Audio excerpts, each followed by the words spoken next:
Irmãos e irmãs, hoje, quarta-feira, dia 23 de setembro, continuemos então a nossa caminhada bíblica através do livro do Deuteronômio, aprofundando mais a nossa fé. Abramos o nosso coração, nossos ouvidos, para acolhermos a palavra que Deus nos dirige.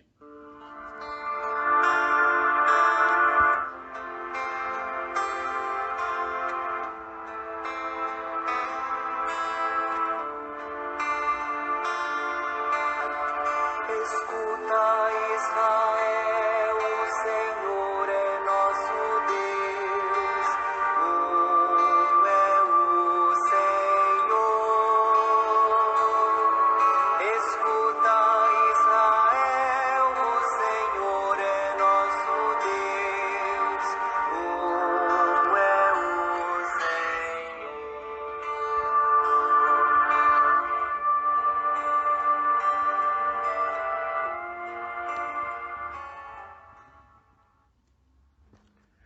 Hoje nós iniciamos no capítulo 25, no versículo 5. Quando irmãos habitam juntos e um deles morre sem deixar filhos, a viúva não deve sair para casar-se com um estranho. Um cunhado dela vai se achegar a ela e tomá-la como mulher, cumprindo o dever de cunhado. O primeiro filho que nascer receberá o nome do irmão falecido, para que o nome deste não se apague em Israel. Entretanto, se o tal homem não quiser tomar sua cunhada, a cunhada deverá dirigir-se aos anciãos nas portas da cidade e dizer: meu cunhado se nega a manter de pé o nome de seu irmão em Israel. Não quer cumprir comigo o seu dever de cunhado. Os anciãos da cidade mandarão chamá-lo e falarão com ele. Se ele ficar firme e disser que não deseja tomá-la, então sua cunhada, na presença dos anciãos, vai chegar até perto dele, tirar-lhe a sandália do pé, cuspir-lhe no rosto e dizer assim: isso é o que se faz com um homem que não constrói a casa do seu irmão. Então em Israel ele ficará com o apelido de casa do descalçado. Quando homens estiverem brigando, irmão contra irmão, e a mulher de um deles chegar, e para livrar o seu homem da mão que o está ferindo, estender a mão e agarrar os genitais do outro, mande cortar a mão dela, que ela não encontre piedade aos olhos de você.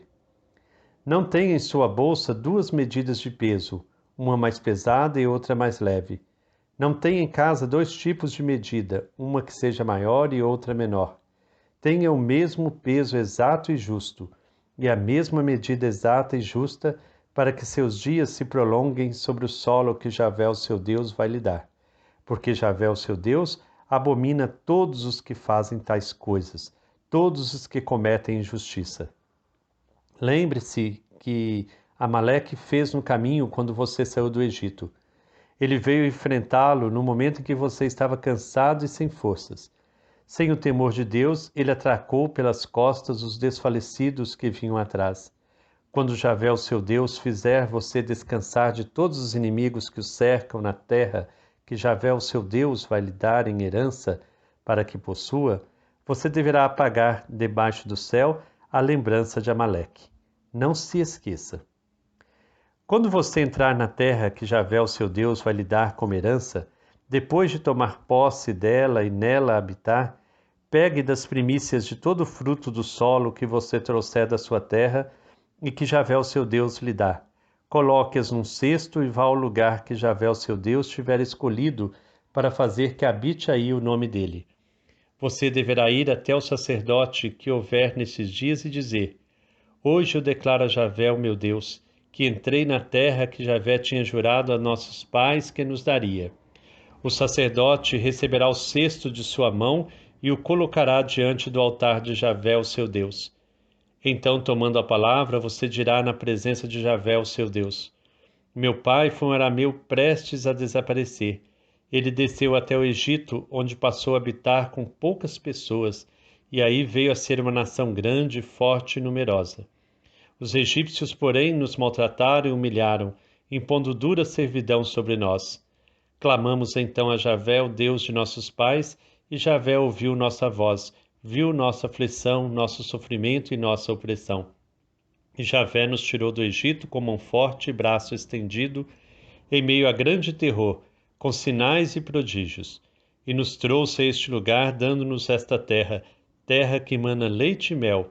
Por isso aqui estou, Javé, com as primícias do fruto do solo que tu me deste. E você as colocará diante de Javé, o seu Deus, e se prostrará diante de Javé, o seu Deus, por todas as coisas boas que Javé, o seu Deus, tiver dado a você e a sua casa. Você se alegrará, você, o levita e o migrante que está com você.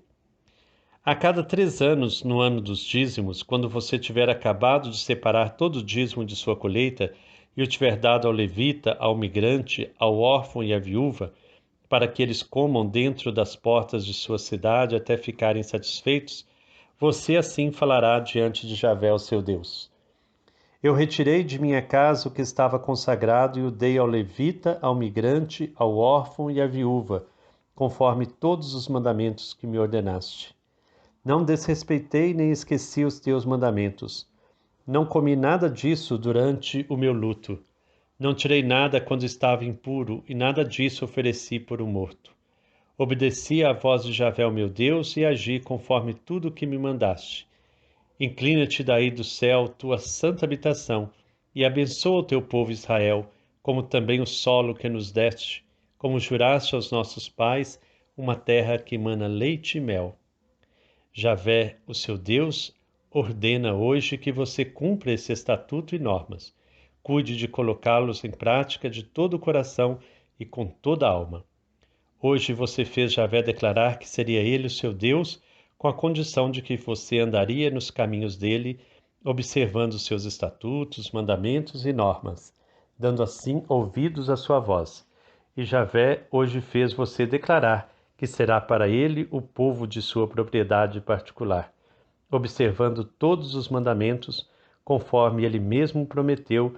Desse modo, ele fará você ser altíssimo em honra, fama e glória sobre todas as nações que ele fez.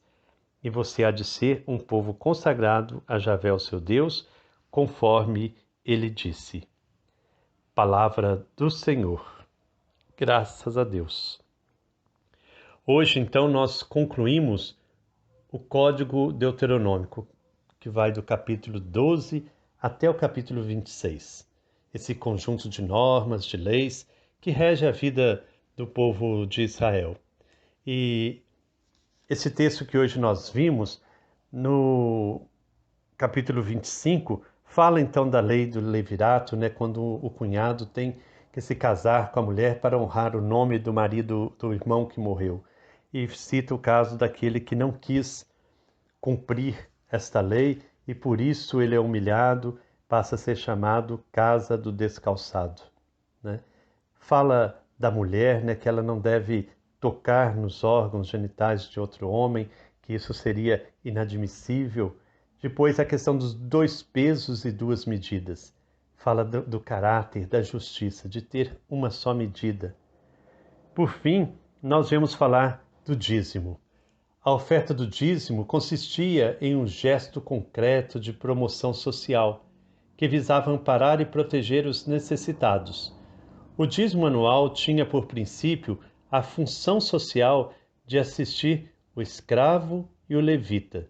Lembrando que o levita era aquele que não recebeu a parte na herança, na divisão da terra, para cuidar do templo, para cuidar da religião. Chama atenção para a partilha com o pobre, que deve ser feita na alegria. O dízimo trienal era destinado ao cuidado específico do estrangeiro, do órfão e da viúva. Cada família de agricultores devia entregar parte da colheita no portão da cidade, lugar público, onde todas as categorias de pobres que não tinham direito à terra podiam ser beneficiadas.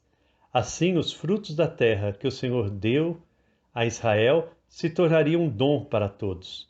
Os agricultores distribuíam generosamente parte de suas colheitas na gratuidade e eram abençoados com novas colheitas. Havia ainda outras medidas de provisão para a tríade social, que era o feixe esquecido no campo de colheitas. Este era destinado ao cuidado do estrangeiro, do órfão e da viúva. Dessa forma, a legislação deuteronômica fomenta a partilha solidária que garante a vida dos empobrecidos. Então, creio que é um grande convite para que nós também pensemos como que nós estamos de fato partilhando. Quando falamos em dízimo, muitas vezes nós criticamos muito a questão do dízimo, por muitas igrejas fazerem do dízimo de fato um objeto de enriquecimento de poucos, não cumprindo aquilo que a palavra de Deus nos orienta. O dízimo é partilha, é solidariedade. Assim deve ser o nosso dízimo na nossa igreja. Partilha, solidariedade, participação na evangelização, mas também partilha com os necessitados, com os pobres, com os simples, com os migrantes, as viúvas e os órfãos do nosso tempo. É muito importante a gente saber reconhecer a bondade de Deus naquilo que nós recebemos, o fruto do nosso trabalho. E aí então partilharmos também com nossos irmãos e irmãs esse nosso dízimo. Você tem partilhado o seu dízimo? Essa é a pergunta de hoje para a gente aprofundar. Você tem partilhado o seu dízimo? Com este capítulo, então, nós terminamos esse grande bloco do livro do Deuteronômio. Amanhã, então, nós começaremos a conhecer a conclusão da aliança da lei. Que nós possamos, então, ter um dia de fato feliz, um dia de muita reflexão. Você tem partilhado o seu dízimo? Você tem vivido a solidariedade com os irmãos empobrecidos, com os irmãos injustiçados?